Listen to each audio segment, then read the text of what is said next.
Imagine you're planning a surprise birthday date for the man you've been falling for. The wine, the country house, the perfect weekend.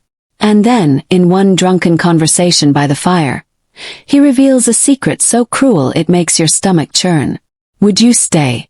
Or would you give him a taste of his own medicine? On his big day.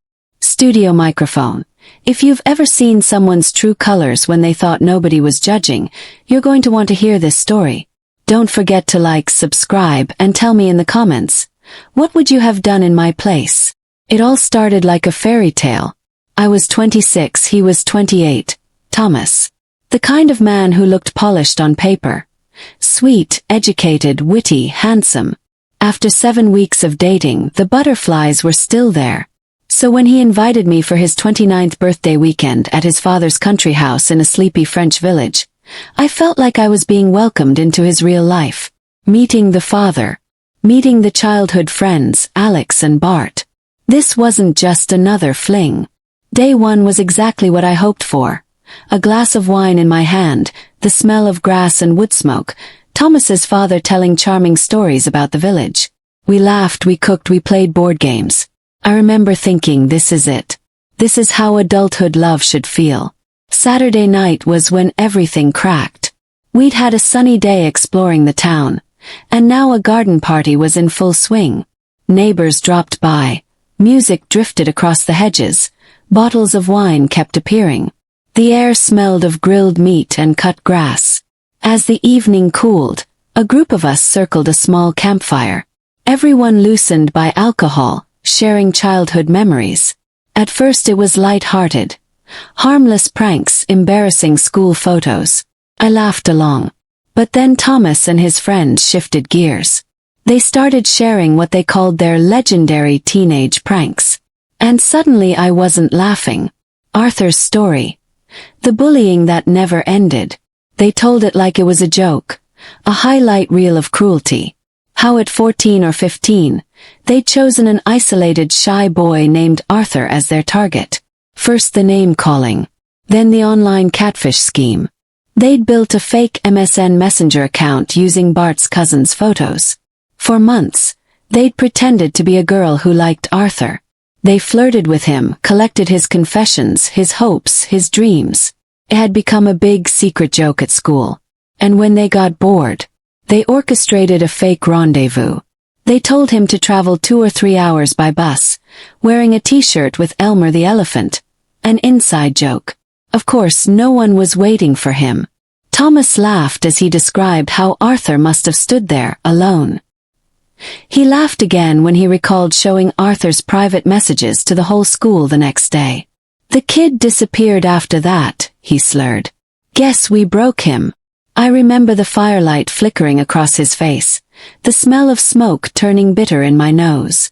My stomach dropped. I glanced at his father across the circle. His face had gone pale. His eyes heavy with disappointment. And Thomas. He wasn't remorseful. He wasn't sober. He and Bart actually joked that their only regret was not convincing Arthur to send nudes. I excused myself quietly and went back to the house. I lay in the dark guest room, staring at the ceiling, listening to the faint bass of music outside. All I could think was, this man finds trauma funny. This man I've been kissing, planning dates for. He stumbled into bed around 4 a.m., reeking of alcohol and self-satisfaction. I kept my back to him, pretending to be asleep. But my mind was racing. How could I stay with someone who bragged about destroying a boy's life? How could I smile through his birthday knowing what I now knew? By dawn I had my answer. The plan. A birthday he'd never forget. Sunday was supposed to be special.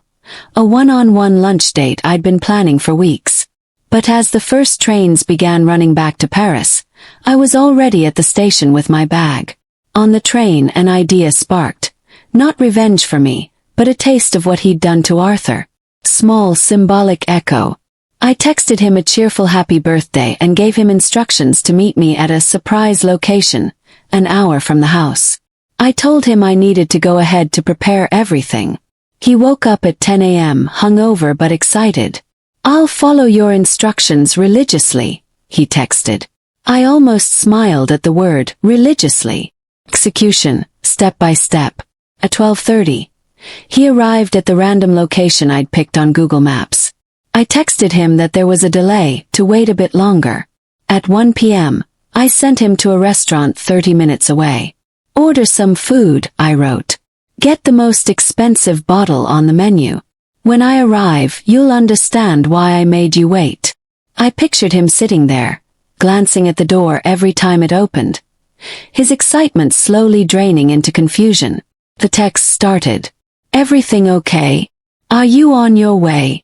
Then the calls. After 45 minutes, I finally replied. So, how does it feel to have people play with your feelings? Then silence. The fallout. The phone calls kept coming. Text after text. An unknown number rang. It was Alex, his childhood friend. Thomas's birthday is completely ruined. What are you doing? I took a breath and answered calmly. This is a very small payback for what you did to Arthur.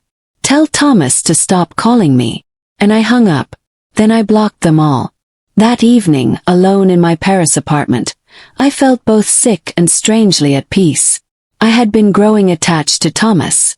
This wasn't how I imagined things ending. But some lines once crossed can't be uncrossed. Backlash and support. In the days that followed, mutual friends called me crazy and unfair. They said it wasn't my role to punish someone for teenage mistakes. That there were adult ways to discuss these things. But I remembered Thomas's laughter by the fire. His utter lack of shame. His father's stricken face. And speaking of his father, he was one of the few who understood. He called me about an unrelated matter, but before hanging up he quietly said he'd been awake all night after that party too.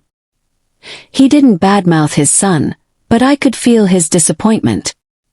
He thanked me for my recommendations, said he regretted things hadn't worked out, but also that he understood why. That phone call meant more to me than any apology Thomas never gave. Climactic payoff, visualize it. Picture it. Thomas, dressed for his birthday date, sitting alone at a restaurant with a half-empty expensive bottle of wine. His phone buzzing. His face going from eager to worried to angry to humiliated. A tiny echo of a boy named Arthur, waiting at a bus station in an Elmer the Elephant t-shirt. No, it didn't undo the harm. But for one afternoon, Thomas got to feel a sliver of what it's like to be played. Studio microphone. I don't regret what I did. I simply hope that somewhere out there Arthur is okay, that he's built a life, that he still likes Elmer the Elephant, and that he's forgotten the names of the boys who tried to break him. Sometimes revenge isn't about destruction. It's about holding up a mirror. Studio microphone. What do you think? Was I out of line, or was this karma in miniature? If you've ever seen someone show their true colors and had to make a hard choice, tell me about it in the comments. Don't forget to like this video, subscribe for more true stories, and hit the bell so you don't miss the next one. Until next time, stay kind but never let cruelty slide.